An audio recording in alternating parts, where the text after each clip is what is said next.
नमस्कार विद्यार्थी मित्रांनो. तर आपला बॉटनी कंप्लीट झाल्यानंतर झुलॉयच्या 2 टेस्ट त्यातला पहिला पेपर आपण आता पाहूया. झुलॉयच्या पहिल्या पेपरचा सिलेबस मध्ये सुरुवातीचा काही भाग घेतला आपण, नॉन कॉर्डिनेट्स आणि ॲनिमल सेलवर एखादा प्रश्न. तर हे 20 प्रश्न बघा. प्रत्येक प्रश्न महत्वाचा आहे. प्रत्येक प्रश्न मी स्वतः काढतो. स्वतः काढताना मी PYQ बेसचाच आधार घेतो. PYQ पाहूनच प्रश्न काढतो. मग ते PYQ तुमचे MPCचे आहेत, UPCचे सुद्धा आहेत, काही स्टेटचे पण आहेत. म्हणजे PYQचा आधार हा सगळाच घ्यायचा असतो, कारण आपली PYQची संख्या काही फार जास्त नाहीये.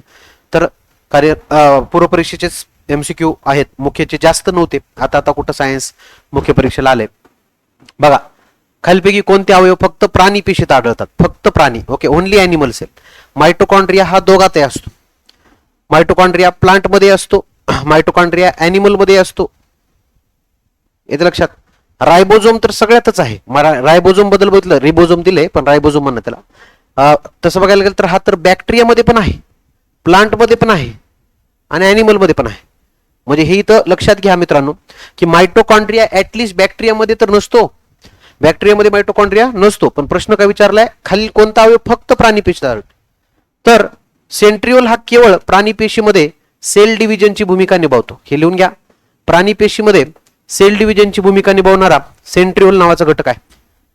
गॉल्गी ॲपॅरेटस जो आहे तो सुद्धा प्लांटमध्ये पण आहे आणि ॲनिमलमध्ये पण आहे, पण बॅक्टेरियामध्ये नाही. चला लिहून घ्या पुढचा प्रश्न. खालीलपैकी कोण प्लांट आणि ॲनिमलमध्ये असतं? ओके सॉरी, खालीलपैकी कोणता प्लांट, ॲनिमल आणि बॅक्टेरिया तिघातही असतो? तर ह्या चौघापैकी कोणता पर्याय लिहिणार? सांगा म्हणजे तुमचं तुम्ही सांगा. ठीक आहे. तर ते म्हणजे काय? रायबोझोम. ठीक आहे. Ribosome is present in bacteria, animal, plant. हे लक्षात घ्या. रायबोझोम हा सगळ्यांमध्ये आहे. चला पुढे जाऊ. एक एक एक एक मुद्दे आपल्याला कव्हर करायचे. खालील जोडी जुळवायची आपल्याला. Okay, match the following. जीव दिलाय आणि हालचालीचे अवयव दिलेत. अमिबा हा छद्मपादाचा उपयोग करतो. अमिबाला सुडोपोडिया असतात. ओके, हे अमिबा आहे आणि असा काहीतरी बाहेर निघालेला भाग आहे, त्याला म्हणतात सुडोपोडिया. सुडो म्हणजे खोटा, पोडिया म्हणजे पायासारखा. म्हणून अमिबा म्हणलं की सुडोपोडिया. 1चं 2 आलं पाहिजे, एचं 2. एचं 2 म्हणजे हे कटलं. जोड्या लावा एकदम सोपं असते की नाही. आणि मी सहसा जोड्या लावा देतो कारण त्याच्यात 4 महत्वाच्या इन्फॉर्मेशन कव्हर होतात. आता हाच प्रश्न मी असं विचारला असता की अमिबाला खालील कोणता अवयव असतो, तर सुडोपोडिया झालं. बाकीचे 3 कोण बघणार ना. तो जोड्या लावा दिल्यामुळे काय होईल माहितीये का, तुमचं नॉलेज वाढेल. म्हणून मी जोड्या लावायला जरा प्रेफर करतो. युग्लिनाला फ्लाजेला असतो, कारण युग्लिना हे नाव कोणत्या कॅटेगरीत येतं बघा? झू फ्लाजेट नावाच्या कॅटेगरीत येतं. पण युग्लिना हा शेवाळाचा सुद्धा प्रकार आहे. मग तुम्ही म्हणताल शेवाळ असताना झुलॉजीत का विचारलं सर? ठीक आहे, युग्लिना हा शेवाळ आहे तरी झुलॉजीत तुम्ही प्रश्न का विचारला? तर त्याचं कारण असे मित्रांनो की युग्लिना ही ॲनिमल सेल म्हणून सुद्धा ओळखली जाते आणि युग्लिना ही प्लांट सेल म्हणून पण ओळखली जाते. लिहून घ्या.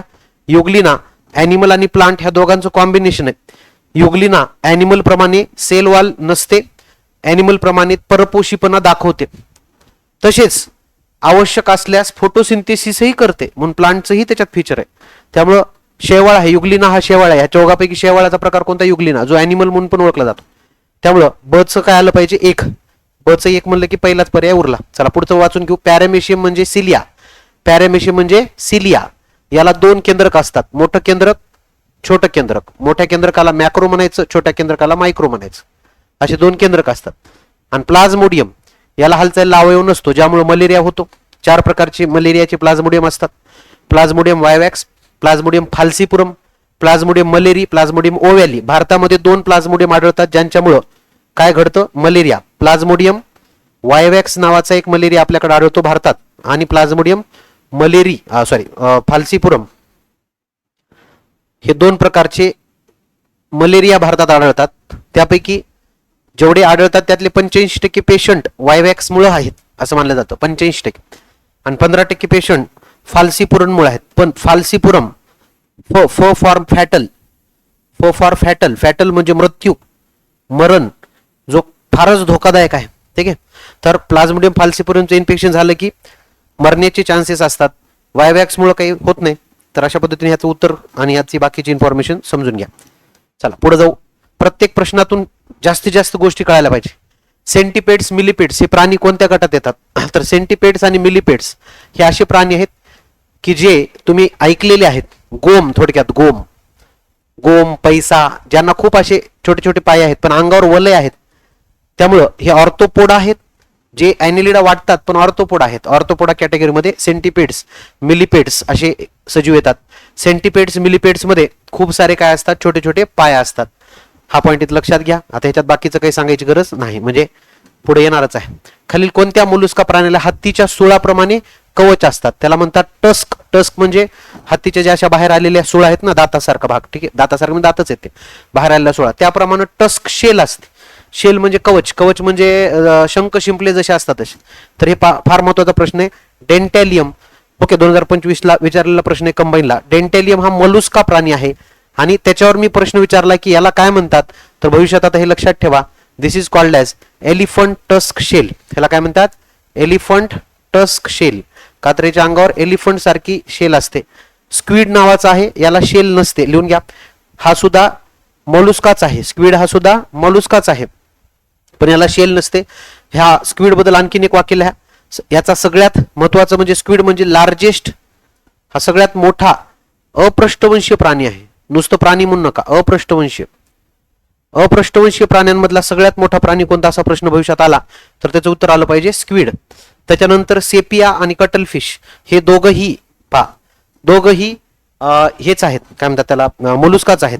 हे पण मोलुस्काचं उदाहरण, हे पण मोलुस्काचं उदाहरण. कटलफिश हे स्क्विडचंच नाव आहे असं म्हटलं तरी चालतं, कळतंय. तर अशा पद्धतीने चारही मोलुस्का आहेत. मग आता हा प्रश्न सोडवल्यामुळे तुम्हाला नॉलेजमध्ये काय भर पडला पाहिजे.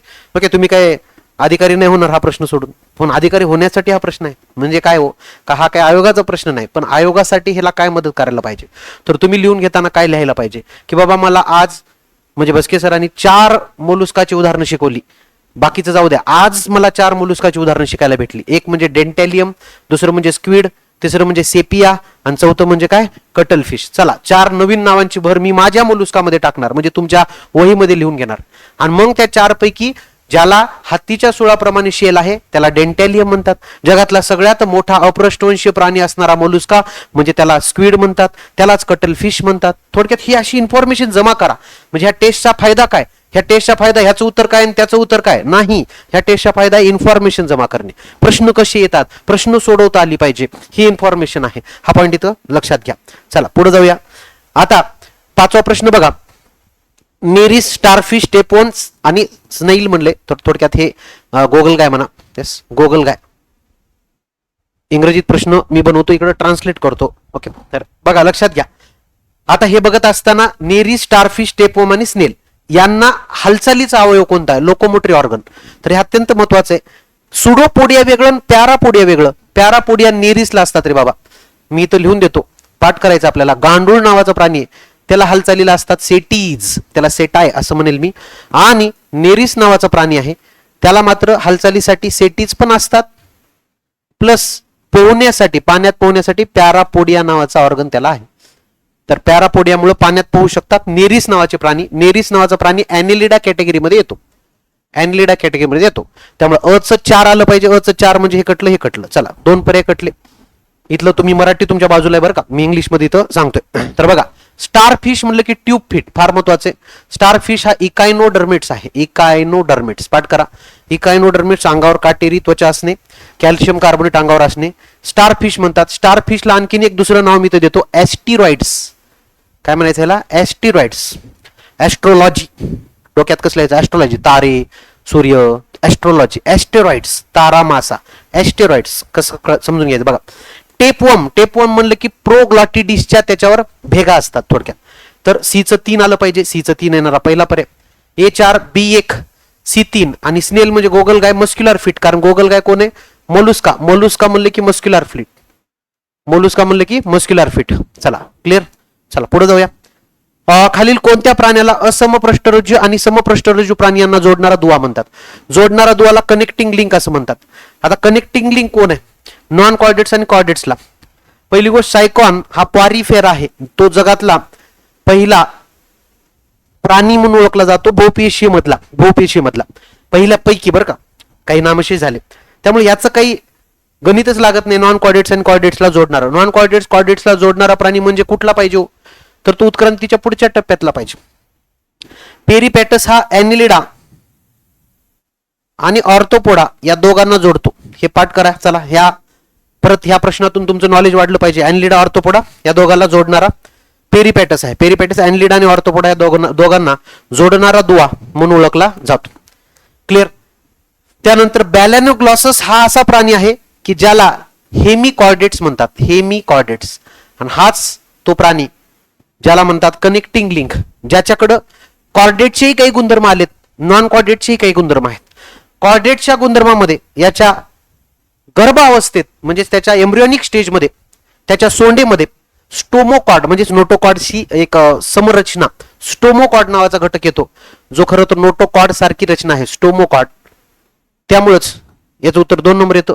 न्यूपॅलिना हे सुद्धा पाठ करा. हा अॅनिलिडा आणि मोलुस्का याला जोडणारा दुवा आहे. अॅनिलिडा आणि मोलुस्का यांना जोडणारा दुवा आहे. हे जोडणारे दुवे पाठ केले पाहिजे सगळ्यांनी. समजते सगळ्यांना. म्हणून उत्तर आलं 2 नंबर. पुढे जाऊया. पॉरिफेरा संघातील प्राण्यासंदर्भात योग्य विधानाची निवड करायची. योग्य. यांच्या अंगावर सिलिकॉनचे काटे असतात. बरोबर. सर्वांच्याच अंगावर नसतात. काही जणांच्या अंगावर कॅल्शियम कार्बोनेट असतं, काही जणांच्या अंगावर सिलिकॉन असतं. फॉर एक्झाम्पल 2 नाव इथं देईल मी. हायलोस्पॉन्जिया आणि डेमोस्पॉन्जिया हे 2 गट आहेत ज्यांच्या अंगावर सिलिकॉन असतं. मी मगाशी सांगितलेलं सायकॉन नावाचं उदाहरण बघितलं होतं ना, हे बघा इथंच बॅक साईडला जाऊन दाखवतो. सायकॉन नावाचं उदाहरण बघितलं ना, याच्या अंगावर मात्र कॅल्शियम कार्बोनेट आहे. काय आहे? Calcium carbonate. हा पॉईंट लक्षात घ्या. त्यामुळे हे बरोबर आहे, काय हरकत नाही. हे प्राणी केवळ समुद्रात आहेत. हे थोडं चुकतंय कारण हे गोड्या पाण्यात सुद्धा पाहायला मिळतात. म्हणजे इथं काय होतं पाहिजे, हे पाणी केवळ ह्या शब्दाला थोडंसं मला अंडरलाईन करून द्यायचं तुम्हाला. सीसॅट सुद्धा इथं आहे. सीसॅटचा एक थोडंसं नॉलेज वापरलं पाहिजे. वा केवळ समुद्रात नाही, गोड्या पाण्याचा एक एक्झाम्पल आहे, लिहून घ्या चला. तर गोड्या पाण्यात एक असतो स्पॉन्जिला. ओके, स्पॉन्जिला नावाचा गोड्या पाण्यात सुद्धा आढळतो. हे सर्वात प्राचीन बहुपेशी प्राण्यापैकी आहेत. हे बरोबर आहे. मी मगाशी सांगितलं की हे सगळ्यात जुने पॉरिफेरा असतात. त्यामुळे हे बरोबर आहे. त्यामुळे इथं योग्यच म्हणले की नाही, तर ए आणि सी हे योग्य ठरतील. ए आणि सी. 7/2. क्लिअर. चला पुढे जाऊया. प्लॅटीहेल्मिन्स प्राण्यांच्या वर्गीकरणाचा गट ओळखा. आता प्लॅटीहेल्मिन्सचा गट ओळखा याचा अर्थ काय? इंग्रजीत बघायचं क्लासेस. फायलम नावाची एक कन्सेप्ट आहे. त्या फायलमच्या अंडर काय पडतात? क्लास. आणि प्लॅटीहेल्मिन्थिस हा एक फायलम आहे, प्राण्यांचा संघ आहे. त्या संघाच्या अंतर्गत क्लास पडतात. तर त्याचे 3 क्लास पडतात म्हणून बाकीच्यांची मी 3 एक्झाम्पल दिलेत. पाठ करा. कॅलकॅरी, हेक्झाएक्टिनिडा, डेमोस्पॉन्जिया. स्पॉन्जिया शब्द आला की तो पॉरिफेरा असतो म्हणून पहिला पर्याय हा पॉरिफेराचं वर्गीकरण आहे. पॉरिफेराची क्लासेस आहे. टर्बेलेरिया, ट्रिमॅटोडा, सियास्टोडा हेच प्लॅटीहेल्मिन्थिस आहे. ह्यालाच प्लॅटीहेल्मिन्थिस म्हणतात. स्कॅफोझोआ, अँथोझोआ, हायड्रोझोआ हे निडारियाचं क्लासिफिकेशन आहे. पाठ करा रे बाबा. कोणाचं क्लासिफिकेशन आहे परीक्षेला विचारलं जातं. पॉलिकायटा, ऑलिगोकायटा, हिरुडिनिया हे अॅनिलिडाचं क्लासिफिकेशन आहे. प्रश्न विचारला काय? प्लॅटीहेल्मिन्थिस. तर उत्तर येतं 2 नंबर. उत्तर येतं 2 नंबर. नॉलेज वाढवा. चला. पोर्तुगीज मॅन ऑफ वॉर म्हणून कोणत्या प्राण्यांना ओळखलं जातं? पोर्तुगीज मॅन ऑफ वॉर. तर हे पोर्तुगीज मॅन ऑफ वॉर इतिहासाचा काही प्रश्न नाही. ठीक आहे. हा काय सायन्सचाच प्रश्न आहे. म्हणजे काय की पोर्तुगीज जे होते त्यांच्यात जे काही युद्धामध्ये वगैरे नौका असायच्या त्या पद्धतीने पाण्यावर तरंगणारे प्राणी म्हणून त्यांना आपण ओळखतो. त्या पद्धतीनं पाण्यावर तरंगणारे प्राणी या पद्धतीने ओळखतो. त्याचं नाव आहे फायसिलिया. मी शिकवताना नेहमी सांगतो P for Portuguese, P for physalia. Aurelia हे जेलीफिशचं नाव आहे. हे जेलीफिशचं नाव आहे. ओबेलिया बद्दल काय लक्षात ठेवायचं, तर ओबेलिया नावाचा प्राणी हा सुद्धा निडारिया क्लासमध्ये येतो. हे सगळे चला वर लिहून टाका. All examples are Cnidaria. हे सगळे एक्झाम्पल्स हे निडारिया आहेत. निडारियाला सिलेंटेरेटा असं म्हणता येईल. तसं थोडासा फरक आहे दोघात, तरी सुद्धा सिलेंटेरेटा म्हणता येईल. निडारियामध्ये हे 4ही नाव येतात. ऑरेलिया जेलीफिश येतं. फायसिलियाला पोर्तुगीज मॅन ऑफ वॉर म्हणतात. हायड्रा, ओके, हायड्रा हा गोड्या पाण्यात असतो, फ्रेश वॉटर. बाकीचे 3ही पर्याय जे दिलेत ते समुद्रातले निडारियन्स आहेत. आणि हा जो ओबेलिया आहे याच्यात अल्टरनेशन ऑफ जनरेशन असतं. सध्या एवढंच पाठ करा. याचा अर्थ काय असतो ते कधी ना कधी सांगेन मी तुम्हाला, कारण तो थोडासा मोठा भाग आहे. अल्टरनेशन ऑफ जनरेशन कोणात असतं म्हणलं की प्रश्न पाठ करून टाकायचं ओबेलिया. काय असतं तो भाग वेगळा आहे थोडासा. तर हे मी एमसीक्यू काढून देतोय. चला पुढे जाऊया.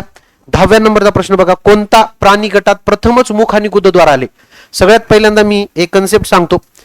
1 2 3 4 आणि 5 नावं मी इथं देणार आहे. एक पहिला प्राणी होता पॉरिफेरा, जे जगातले पहिले भूपेशीय पैकी एक आहेत.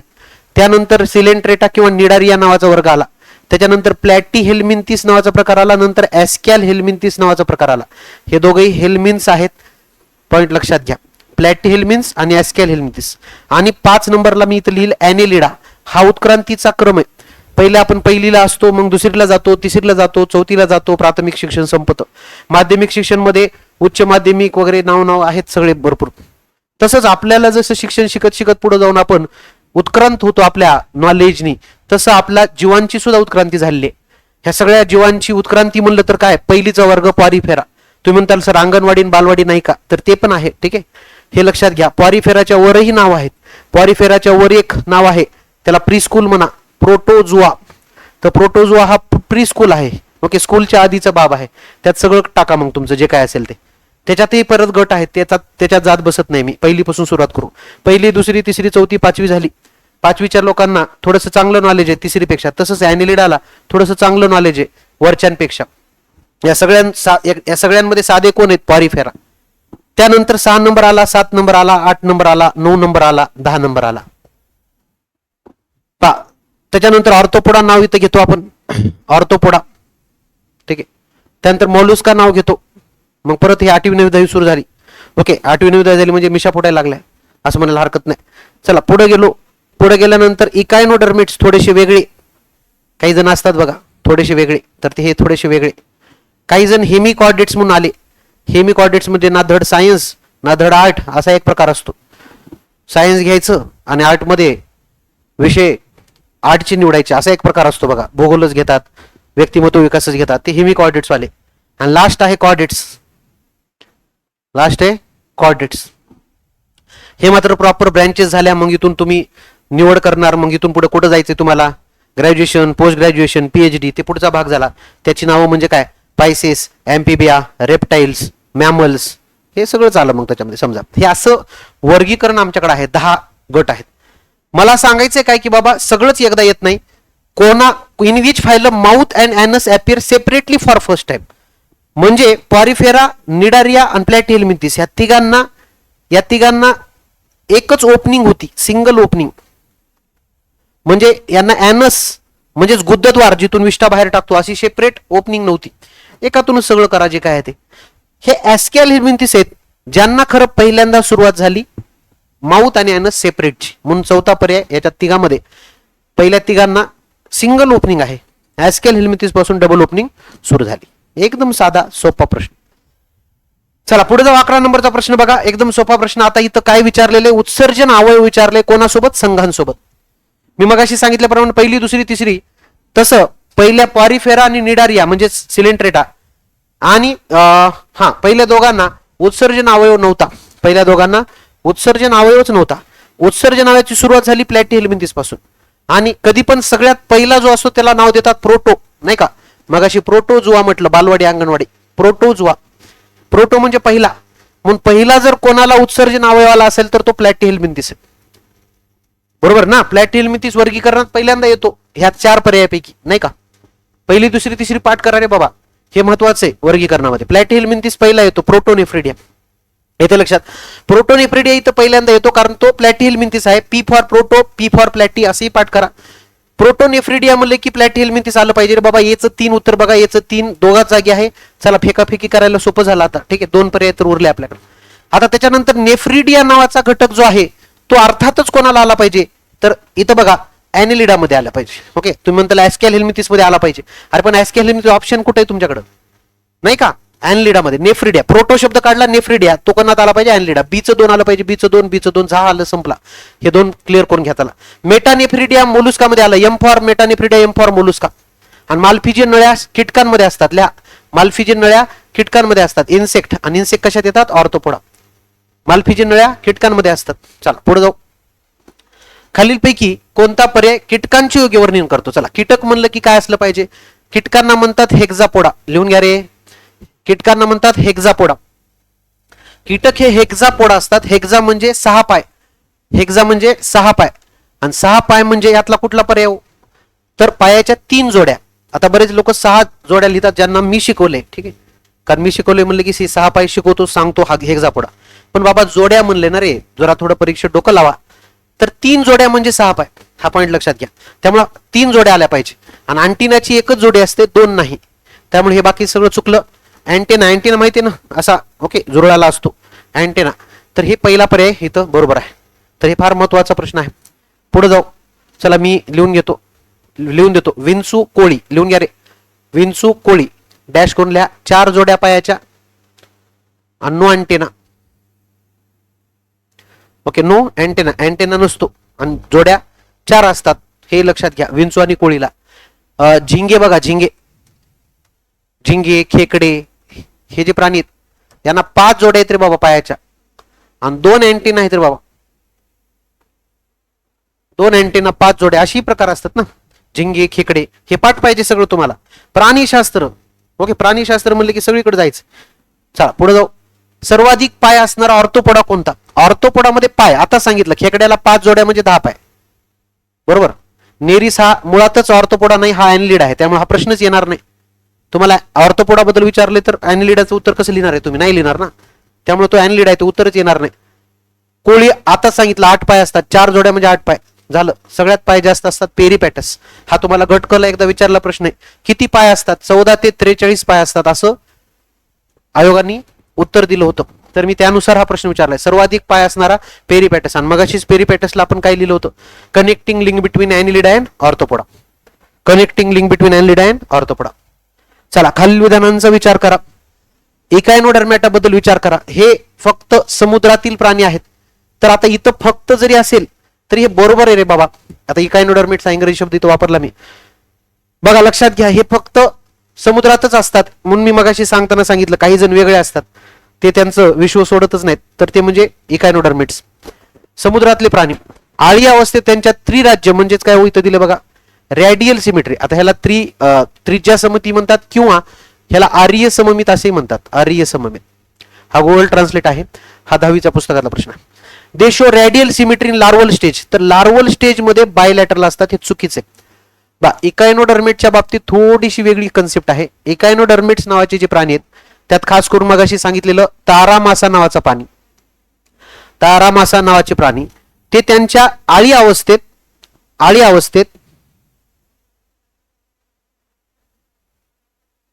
ह्याला म्हणतात bilateral. This is a bilateral. Bilateral म्हणजे आपल्यासारखे.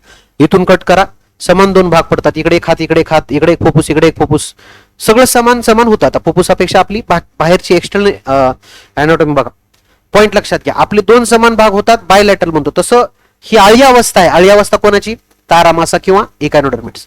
जेव्हा हे प्रौढ बनतात, ही आळी अवस्था म्हणजे आपल्यातली गर्भावस्था, आपल्यात गर्भावस्था असते, यांच्यात आळी अवस्था असते. आळी अवस्थेला लार्वल स्टेज असं आपण म्हणतो. आणि हे जेव्हा पुढे जातात तेव्हा प्रौढ बनतात, बरोबर. प्रौढ म्हणजे अडल्ट. आपलं कसं, आपण आईच्या गर्भाशयातही बायलॅटरलच आहोत आणि जन्म झाल्यावर अडल्ट झाल्यावर काय कधी पण मरेपर्यंत आपण बायलॅटरलच आहोत.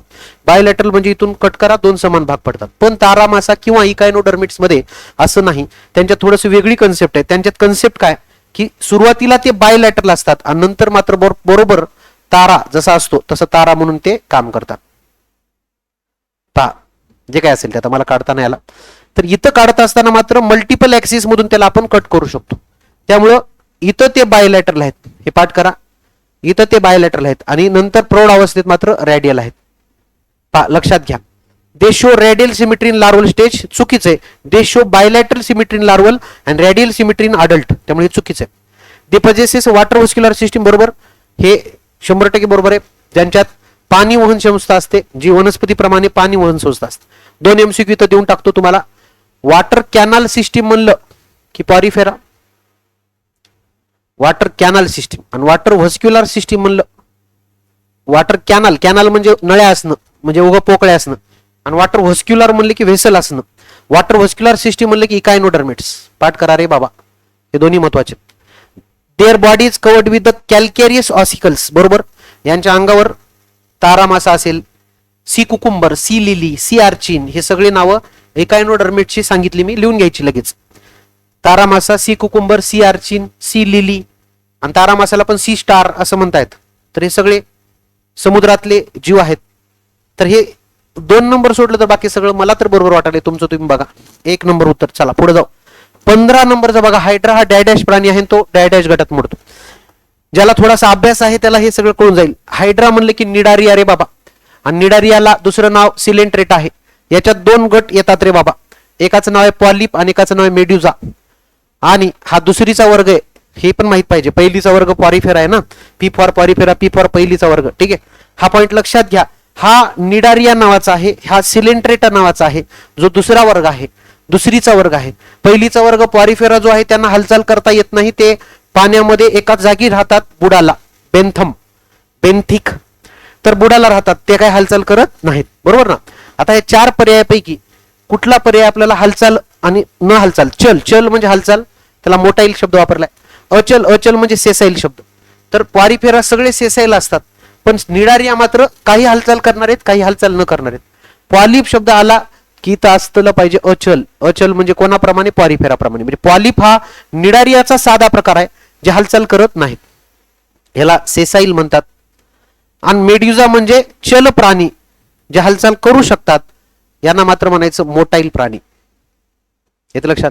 म्हणून मेड्युजा आणि मोटाईल हाच पर्याय पाहिजे, आणि पॉलिप आणि सेसाईल हाच पर्याय पाहिजे. म्हणजे पॉलिपला सेसाईलच पाहिजे, मेड्युजाला हा पर्याय शोभतच नाही, हे चुकीचं आहे. ठीक आहे, आणि मेड्युजा मोटाईलच पाहिजे, पॉलिप मोटाईल कधीच नसतात. त्यामुळे आधी प्रश्न न वाचता ही कळलं पाहिजे की याचं उत्तर काय होऊ शकतं. हा पॉइंट लक्षात घ्या. म्हणजे पॉलिप हा कधी मोटाईल नसतोच, पॉलिप हा कसा असतो, सेसाईल असतो, आणि मेड्युजा हा सेसाईल कधीच नसतो. अर्थ कळतोय. सेसाईल म्हणजे काय, हालचाल नाही, एकाच जागी बसून राहणे, त्याला सेसाईल म्हणतात. तर पॉइंट मला हे सांगायचे बाबांनो, हायड्रा हा प्राणी मात्र पॉलिप गटात मोडतो, आणि पॉलिप गट म्हणलं की उत्तर आलं पाहिजे 2. हायड्रा हा प्राणी पॉलिप गटात मोडतो. हायड्रा हा हायड्रोझुआ नावाचा गटात मोडतो. तो निडारिया प्राणी आहे, तो गोड्या पाण्यातला प्राणी आहे.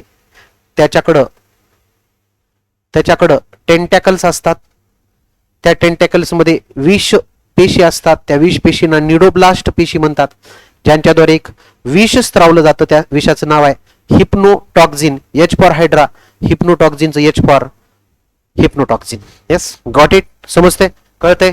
चला पुढे जाऊ. खालील प्राण्यांचा विचार करा. खालील कोणते एकाच संघातील आहेत, एकाच संघात येणारे. चला, मगाशी सांगितलं स्टार फिश म्हणलं की इकायनो, सी आर्चिन म्हणलं की इकायनो, मगाशी सांगितलं ना. सी कुकुंबर म्हणलं की इकायनो, आणि जेलीफिश म्हणलं की निडारिया. त्यामुळे चौथं मात्र जरा ऑड दिले. मुद्दामून मी असा प्रश्न का दिलाय ते समजून घ्या जरा. लोकांना वाटावं स्टार फिश आणि जेलीफिश सारखे सारखे नाव आहेत, लोकांना वाटावं सी आर्चिन आणि सी कुकुंबर सारखे सारखे नाव आहेत, सी लावले दोघाला. तर तसं काही नाही, पहिले 3 जण सारखे आहेत बाबांनो. त्यामुळे लिहिताना फेकताना ए आणि डी, बी आणि सी सोडू नका रे बाबा, ए बी सी लिहा. आणि मगाशी सांगितलं इकायनोडर्मेट मध्ये किती उदाहरणं शिकायचे, 4. Sea starfish, sea cucumber, sea urchin आणि सी लिली नावाचं फ्लावर आहे की नाही तसं.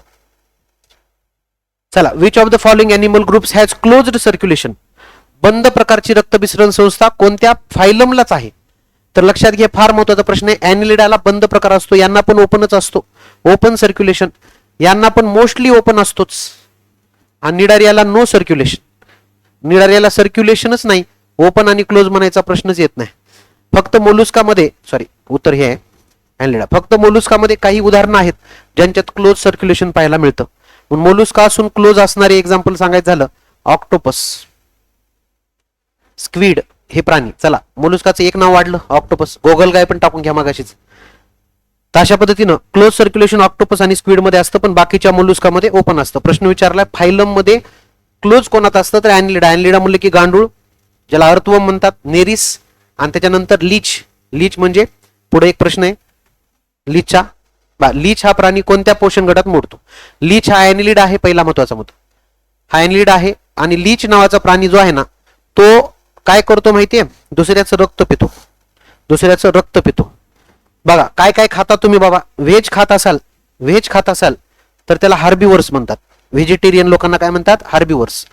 व्हेजिटेरियन म्हणजे पालापाचोळा खाणारे किंवा कडबा खाणारे, ठीक आहे, त्याला हार्बिवर्स म्हणतात. कडबा म्हणजे गाय वगैरे, ठीक आहे. त्यानंतर कार्निवर्स म्हणजे काय, नॉनव्हेज खाणारे. आता नॉनव्हेज म्हणजे काय, ओके, चिकन मटन आपल्यासारखं शिजून भाजून नाही, म्हणजे प्राण्यांना खाणारे. वाघ हा कार्निवर्स आहे. किंवा मांजर, कुत्रा हे कार्निवर्स आहेत. आता आपल्यासारखे जरा ऍडव्हान्स लेवलचे आहेत, त्याला म्हणतात ऑमनिवर्स. ऑमनिवर्स म्हणजे दोन्हीवर जगणारे. ओके, आपण कोण आहेत? ऑमनिवर्स. आपण कोण आहेत? ऑमनिवर्स. आणि काही जण असतात रक्तपिपासू. ओके, रक्त पिणारे. ठीक आहे, रक्त पिणारे म्हणलं की काय म्हणायचं? सॅंग्युअर्स. हा पॉईंट अत्यंत महत्वाचा आहे. रक्त पिणारे, ब्लड सकर्स, सॅंग्युअर्स. त्यामुळे लीच हा ब्लड सकर आहे, जो जनावरांच्या शरीरावर बसतो. त्याला जळू म्हणतात बघा, ओळवर बसला जळू. ठीक आहे, म्हणजे थोडक्यात काय, तर लीच हा एक प्राणी आहे आणि तो काय करतो? रक्त पिण्याचं काम करतो. आणि रक्त पित असताना दुसऱ्याचं रक्त आपल्या शरीरात येऊन ते गोठू नये हा त्याचा प्रयत्न असतो. ते गोठलं नाही पाहिजे हा त्याचा प्रयत्न असतो. त्यासाठी याच्या लाळेमध्ये हिरुडिन असतं. काय असतं? हिरुडिन. याच्या लाळेमध्ये हिरुडिन असतं. हिरुडिन हा अँटीकॉग्युलंट आहे, जो आमच्या शरीरात नाही. आमच्या शरीरात अँटीकॉग्युलंट आहे हिपॅरिन. ओके, आमच्या शरीरात काय आहे? हिपॅरिन. हिपॅरिन ह्याला म्हणायचं ह्युमन अँटीकॉग्युलंट. ओके, ह्युमन अँटीकोॲग्युलंट हा आपला झाला रे बाबा, मानवाचा अँटीकॉग्युलंट झाला. आणि लीच नावाच्या प्राण्यांच्या लाळेमध्ये कोणता असतो? हिरुडिन, जो अँटीकॉग्युलंट आहे. अँटीकॉग्युलंट म्हणजे रक्त पातळ करणारा. ॲस्पिरिन नावाची गोळी असते जी हार्ट अटॅकच्या केसमध्ये दिली जाते किंवा चेस्ट पेनच्या केसमध्ये दिली जाते. तर ती काय करते? तर रक्त पातळ करते, ब्लड थिनर असं आपण त्याला म्हणतो. बरोबर, तर तसं ती झाली गोळी. Okay, aspirin, acetyl salicylic acid असं ॲस्पिरिनचं नाव आहे, कारण सॅलिसिलिक ऍसिड पासून तो मिळवला जातो. ओके, विलो प्लांट पासून काढला जातो. आता कुठे गेलो आपण? ॲस्पिरिनवर गेलो. हे बघा, चला, हिपॅरिन ह्युमन अँटीकॉग्युलंट. काय म्हणायचं? ह्युमन अँटीकॉग्युलंट. दॅट इज नॅचरल, आपल्या शरीरात आहे, तुमच्या माझ्या शरीरात आहे. आणि हिरुडिन मध्ये असणारा लीच मध्ये असणारा हिरुडिन, याच्यापासून आता आपण गोळ्या तयार केल्यात, टॅबलेट तयार केल्यात बायोटेक्नॉलॉजीचा वापर करून. चला, हेमिकॉर्डेट्स बद्दल काही उदाहरणे इथं पाठ करायची किंवा पाहायची. हे प्राणी पूर्णपणे सागरी आहेत 100%. दोघ जण इकायनोडर्मेट्स आणि हेमिकॉर्डेट्स हे दोघ जण पूर्णपणे समुद्रात असतात. पहिलं उदाहरण बरोबर आहे. शरीर प्रोबोसिस, कॉलर आणि ट्रंक अशा विभागात विभागले. असं एक समोर ड्रिलिंग मशीन असते, त्याला प्रोबोसिस म्हणतात. असं एक ट्रंक असतं, कॉलर असतं, आणि अशी बॉडी असते. असं एक काहीतरी रॉकेट सारखी रचना ज्यांची असते त्याला आपण हेमिकॉर्डेट्स म्हणतो. प्रोबोसिस नावाची एक ड्रिलिंग मशीन आहे यांच्याकडं. ती ड्रिल करणारी पण आहे, उत्सर्जन करणारी पण आहे. ड्रिल करणं म्हणजे समुद्रात बिळे करून राहतात. ह्या प्रोबोसिसमुळे बिळे करता येतं. यांच्या आयुष्यात खरा नोटोकॉर्ड आढळतो. चुकीचं आहे रे बाबा, नावच हेमिकॉर्डेट्स आहे. हेमी म्हणजे अर्धा आणि तो खोटा आहे, खरा नाही. नावच आहे हेमी. हेमी म्हणजे अर्धा आणि कॉर्डेट्स म्हणजे कॉर्डेट्स. तर त्याच्या आयुष्यात खरा नोटोकॉर्ड आढळत नाही, खोटा आढळतो. खोटा म्हणजे त्याला म्हणतात stomochord. Stomochord is not notochord, this is another structure. आणि शोषण गिल स्लिट्स वगैरे होतं, हे फार महत्वाचे. हे डी विधान जे आहे ना, हे डी विधान जे आहे ते कोणाची खासियत आहे असं विचारलं तर this is a speciality of chordates. This is a speciality of chordates. तरी सुद्धा ती यांच्यात पाहायला मिळते, म्हणून तर यांचं नाव हेमिकॉर्डेट्स. त्यामुळं 3 नंबर सोडलं तर बाकी सगळं बरोबर आहे. ABD clear, ABD. चला, लास्ट प्रश्न, सोपा प्रश्न, जोड्या लावा. मी बघा जोड्या लावायचे किती प्रश्न घेतलेत कळतंय ना. प्रत्येक पेपरमध्ये मी तेच करतोय, कारण नॉलेज वाढलं पाहिजे म्हणून, बाकी दुसरं काही नाही. तर आणि आयोग पण जोड्या लावायचा 2 प्रश्न कधी कधी देतं ना. एक तर फिक्स असतो 15 पैकी, नाही तर 2 असतं. मी 4-4 घेतोय जरा. ठीक आहे. पॉरिफेरा म्हणलं की त्यांच्याकडं कालवा प्रणाली आहे. मग सांगितलं कॅनल सिस्टीम. पॉरिफेरा म्हणलं की कॅनल, अंगावर छोटे छोटे छिद्र असतात.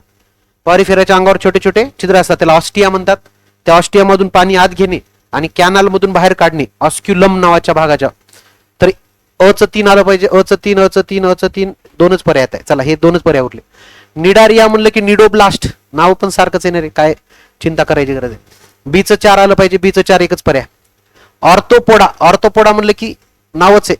ओके, सांधेयुक्त पांग, जॉईंटेड अपेंडिस, खेकडा, डास, इन्सेक्ट जे काही आपण म्हणतो त्यांना असे जॉईंटेड लेग्स आहेत. आणि इकायनोडर्मेंट्स म्हणलं की मगाशी सांगितलं वॉटर व्हस्क्युलर सिस्टीम. क्लिअर. चलो, अशा पद्धतीनं हा आपला महत्वाचा भाग इथं कंप्लीट झाला. अशाच पद्धतीने आपल्या 10 टेस्ट इथं कंप्लीट होणार आहेत. ही 3री टेस्ट आहे. जास्तीत जास्त विद्यार्थ्यांनी ह्या टेस्टला एनरोल करा. बाकी तुम्ही जे लोक पाहताय त्यांनी बाकीच्या विद्यार्थ्यांना ही शेअर करा. जी बॅच आहे त्याला शेअर बटन आहे, शेअर करा. इतर विद्यार्थ्यांना ही सांगा. अत्यंत माफक फी मध्ये, म्हणजे फीच नाही असं म्हणलं तरी चालेल. एक 99 रुपीज सध्या आपली त्यावर फी आहे. तर जास्तीत जास्त विद्यार्थ्यांपर्यंत शेअर करा. त्यामध्ये आपण तब्बल 10 पेपर कंप्लीट करणार आहोत. तुमचा सगळा सिलेबस त्यामध्ये रिवाइज होणार आहे. बॉटनी, झुलॉजी, हायजीन, केमिस्ट्री आणि फिजिक्स. जास्तीत जास्त विद्यार्थ्यांपर्यंत ही लिंक शेअर करा. या लेक्चरमध्ये आपण इथेच थांबूया. Thank you very much.